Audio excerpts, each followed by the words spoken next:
Good morning friends. आज हम discussion करेंगे कि जीएसटी में प्लेस ऑफ बिजनेस का क्या रोल है और क्या इसका इम्पोर्टेंस है। पर्टिकुलरली हम लोग जब बिज़नेस करते हैं तो हमें एक जगह की ज़रूरत पड़ता है, तो जिसमें हम हमारा बिज़नेस के कारोबार करते हैं और कहीं कहीं पे हम वहाँ से हमारा बुक्स ऑफ अकाउंट मेंटेन करते हैं या ऑफिस मेंटेन करते हैं।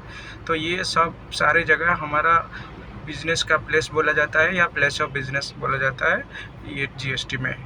तो इस मुद्दे को मैं क्यों उठाता हूँ, ये बहुत इम्पोर्टेंट हो गया जीएसटी में कि प्लेस ऑफ बिज़नेस को हम किस तरह से डील करेंगे। कि जब हम जीएसटी रजिस्ट्रेशन लेते हैं तो हम लोग को एक जगह की ज़रूरत है, तो तभी हम वो रेंटल पे ले सकते हैं या हमारा कोई फैमिली मेम्बर्स का प्रॉपर्टी यूज़ कर सकते हैं, चाहे अपना पेरेंट्स का हो या कोई रिलेटिव्स का हो उसके यूज़ कर सकते हैं, खुद का यूज़ कर सकते हैं। तब उस टाइम पे हमको ये सोचना पड़ता है तो इसका क्या डॉक्यूमेंट्स क्या ज़रूरत है। अगर हम रेंटल में लाते हैं तो रेंट एग्रीमेंट, इलेक्ट्रिक बिल की ज़रूरत पड़ता है रजिस्ट्रेशन के लिए। अगर हम खुद का प्रॉपर्टी यूज़ करते हैं तो उसका जो टाइटल डीड होता है और इलेक्ट्रिक बिल होता है वो उसमें हो जाता है। अगर हम हमारा पेरेंट्स का यूज़ करते हैं तो उनसे एक एनओसी की ज़रूरत पड़ता है, इलेक्ट्रिसिटी बिल और एनओसी की भी ज़रूरत पड़ता है। तो यही सारे हिसाब से हमें डॉक्यूमेंटेशन देना पड़ता है और हमारा एनओसी बन जाता है और हमारा रजिस्ट्रेशन हो जाता है। बट ये होता है कि अगर हम आजकल आधार ऑथेंटिकेशन करना पड़ता है। अगर आधार ऑथेंटिकेशन नहीं होता है जीएसटी रजिस्ट्रेशन में, इसका मतलब है कि जिस नेचुरल पर्सन ने कोई भी ऑथराइज रिप्रेजेंटेटिव हो या सेल्फ के लिए बिजनेस करता हो तो उसका एक आधार नंबर होगा। अगर उसका आधार नंबर से जुड़ा हुआ मोबाइल नंबर का ओटीपी देगा तो ये माना जाएगा वो एक ऑथेंटिक पर्सन है और वो जीएसटी रजिस्ट्रेशन सही में जा रहा है। अगर वो वेरिफिकेशन वो नहीं कराएगा तो एक फिजिकल वेरिफिकेशन उसका जगह को जाएगा, प्लेस ऑफ बिजनेस को जाएगा और एक डाउटफुल नज़रिया से देखा जाएगा जीएसटी तरफ से कि कहीं इसमें कोई ऐसा ना हो कि उसमें कोई फ्रॉड इन्वॉल्व हो जाए।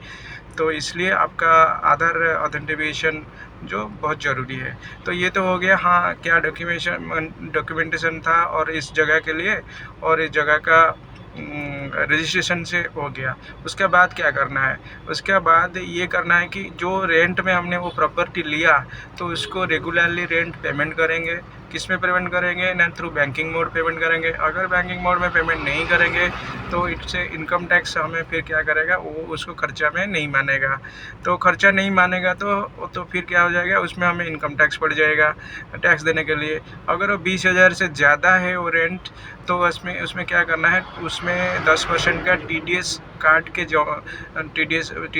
के रेंट पेमेंट करना चाहिए। वो 10% को लैंडलॉर्ड की पैन में जमा कर देना चाहिए टीडीएस रिटर्न के टाइम। तो ये हो गया टीडीएस का। अगर ये इनकम टैक्स का लिंकेज हम नहीं देखेंगे फिर बाद में हम फंसेंगे इनकम टैक्स में।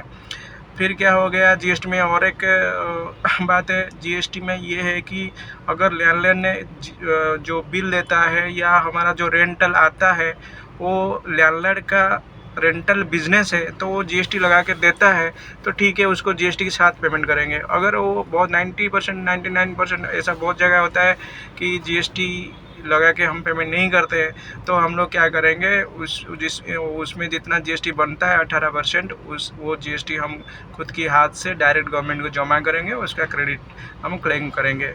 तो ये 2-3 बातें हमें याद रखना है, documentation, GST payment, TDS payment, तो हम लोग आसानी से बिजनेस रन कर पाएंगे। Thank you.